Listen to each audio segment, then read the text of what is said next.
हो सकता है कुछ इलेक्ट्रॉनिक मीडिया वालों को अभी भी पता चला होगा कि इस देश में शांति रखते हैं। अमरनाथ की यात्रा पर इतने हमले हुए, इस देश में किसी ने कहीं कंकर तक फेंका नहीं है मित्रों। अमरनाथ की यात्रा पर इतने हमले हुए, इस देश में किसी ने कोई कंकर तक फेंका नहीं है। रघुनाथ जी के मंदिर पर हमला हुआ, इस देश के अंदर किसी का घर नहीं जलाया गया था। अयोध्या में प्रभु राम जी के मंदिर पर हमला हो गया, वाराणसी में हमला हो गया, इस देश में कंकर नहीं गिरा है मित्रों। गुजरात के अंदर अक्षरधाम पर आतंकवादी आए थे मित्रों, गुजरात ने बंद रखा था, लेकिन गुजरात में अक्षरधाम के बाद एक कंकर तक नहीं पड़ा है।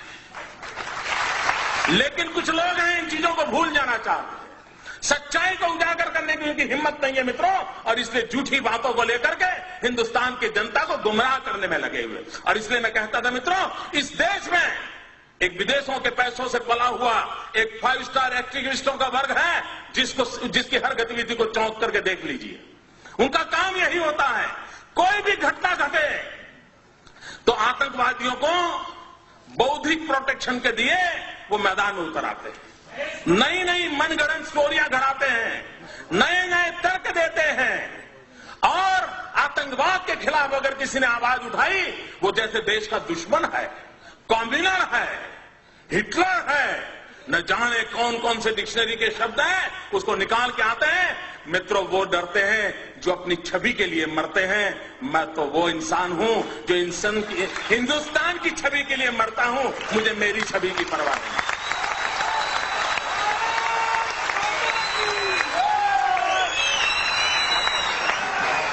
क्या करना है इमेज को दोस्तों, किसके लिए इमेज? फुलमालाएं पहनने के लिए?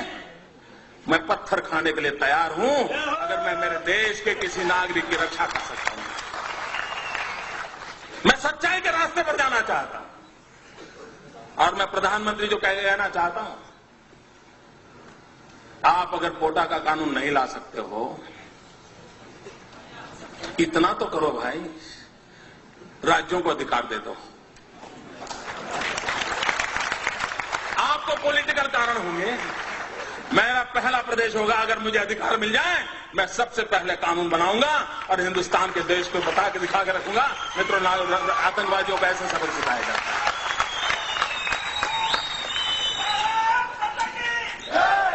कुछ तो हिम्मत दिखाओ भाई, लोग बेमौत मर रहे हैं और आप अपनी राजनीति पर उतारू हैं, देश के भविष्य की आपको चिंता नहीं है। और मित्रों, कैसी हरकतें हो रही हैं, आतंकवाद ऐसे नहीं बढ़ रहा है, आतंकवादियों के हौसले उतने बुलंद नहीं है जितने रास्ते तैयार कर देते हैं जो आतंकवादियों को चलने काम आ रहे हैं। मुझे बताइए, गुजरात के अंदर एक इशरत जहान नाम की लड़की को, आतंकवादी लड़की को, हमारी पुलिस के साथ एनकाउंटर हो गया, अब उसको मार गिराया। आपको मालूम होगा वो दिन, याद कीजिए, सारे दुनिया के 5 स्टार एक्टिविस्ट मोदी पर टूट पड़े थे साहब कि एक नौजवान लड़की को मार दिया, निर्दोष लड़की को मार दिया, गोली से भून दिया। ये खुद आतंकवादी है, यहां तक चले गए। इतना ही नहीं मित्रों, इस प्रदेश के अंदर 5 स्टार एक्टिविस्ट, कुछ मीडिया के मित्रों ने उसे एक बहुत बड़ी शहीद के रूप में उसकी जनाजा निकाला था। चद्दर चढ़ाने चले गए थे, चद्दर चढ़ाने चले गए थे, और एक पार्टी के नेता 1 लाख रुपया देकर के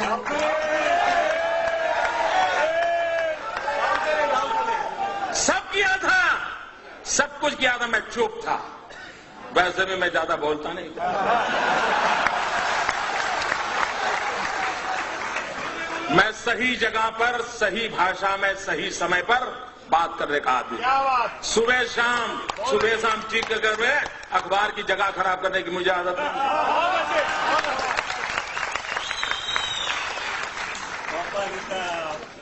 दो प्रकार के नेता होते हैं दोस्तों, कुछ नेता हैं जिनको सिद्धि में विश्वास है, कुछ नेता हैं जिनको प्रसिद्धि में विश्वास है।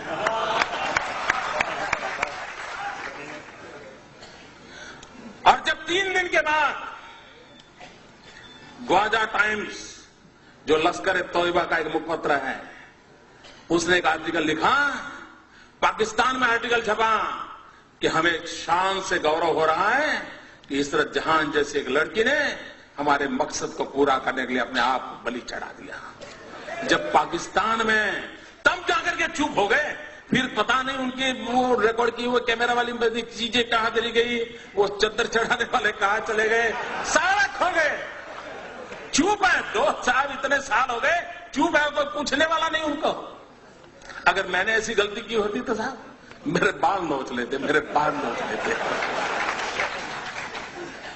इशरत जहां, मित्रों, अभी एक टीवी वाला बता रहा था कि किसी ने किसी लड़की को बम रखते देखा।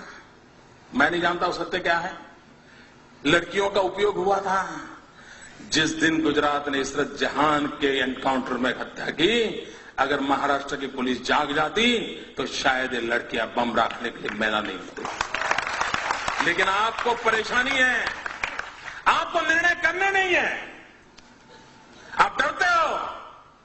मित्रों, ये घटनाएं होती है जब ऐसी बयानबाजी होती है, इस प्रकार के जनाजे निकाले जाते हैं, चद्दरें उड़ाई जाती हैं, 1-1 लाख रुपया चढ़ाए जाते हैं, तब जाकर के आतंकवादियों का हौसला बुलंद हो जाता है कि यार कुछ तो अपने रिश्तेदार यहां हैं, अपना काम चल जाएगा।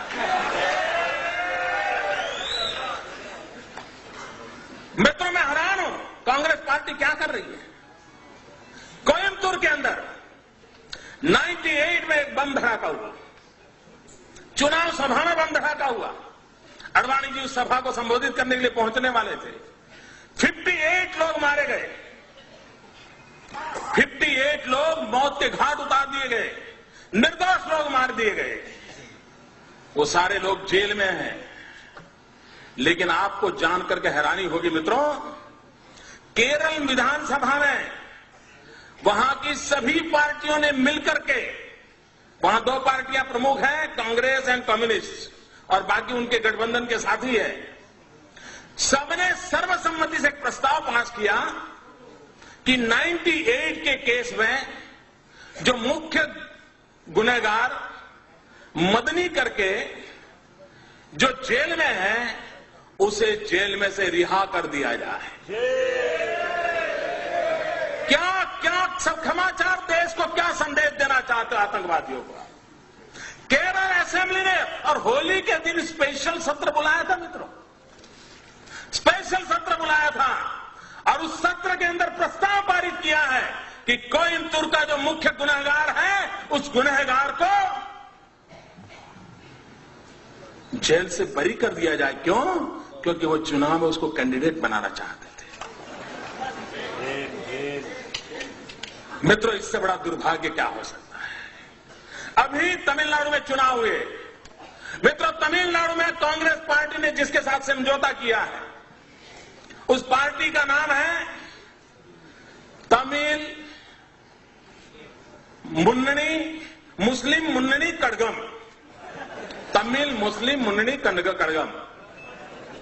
मित्रों, सीमी पर जो चार्जशीट है, सीमी पर जो चार्जशीट है, उस चार्जशीट में ये तमिल मुस्लिम मुन्नी कड़गम का नाम है। उसी पार्टी के साथ तमिलनाडु में कांग्रेस पार्टी चुनाव समझौता किया और चुनाव लड़ा। मित्र, आप आतंकवाद से लड़ सकते हो क्या? क्यों देश को गुमराह कर रहे हो? और मैं देश के बुद्धिजीवियों को कहना चाहता हूं, क्या यह गुनाह नहीं है देश के साथ? क्यों उनका हिसाब नहीं मांगा जाता है? अगर मोदी गुनाह करता है तो आपको अधिकार है, और मैं सामने से कहता हूं अधिकार है, आप मेरी खाल उतार लीजिए।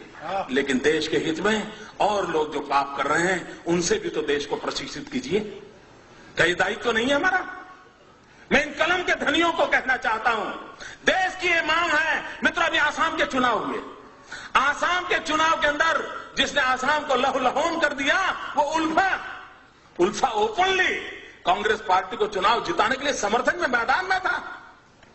उल्फा जो आतंकवादी एक्टिविटी करता है, जो निर्दोषों को मारता है, किडनैप करता है, आप उसको चुनाव के अंदर आपका राजनीतिक फायदा हो रहा है, इसका उसका आप किस मुंह से आतंकवाद के खिलाफ लड़ोगे? मित्रों, बिहार में चुनाव हुआ, यूपीए का एक घटक दल उस चुनाव के अंदर एक मेहरबान को लेकर के चुनाव सभाओं में घूमते थे। क्यों घूमते थे? क्योंकि उसका दिखवावा बिन लादेन जैसा था।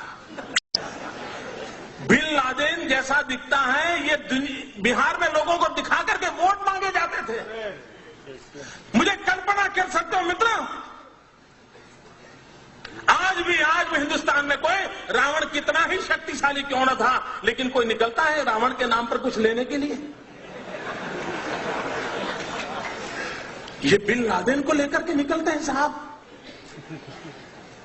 और बड़े गौरव से, और टीवी के मित्र भी बड़े शान से बताते थे कि ये देखिए बिल्कुल बिन लादेन जैसे दिखते हैं। पता नहीं उनका किस जन्म का रिश्ता है, मैं नहीं जानता हूं। क्या ये देश की सेवा हो रही है? मित्रों, मेरे भीतर एक आग है, इसलिए मैं बोल रहा हूं। मैं 200 लोगों की मौत देख नहीं सकता दोस्तों। ये मेरा राजनीति नहीं है, ये मेरी राष्ट्र नीति का हिस्सा है। और मित्रों, मैं राजनीति के लिए बात आ रही हूं।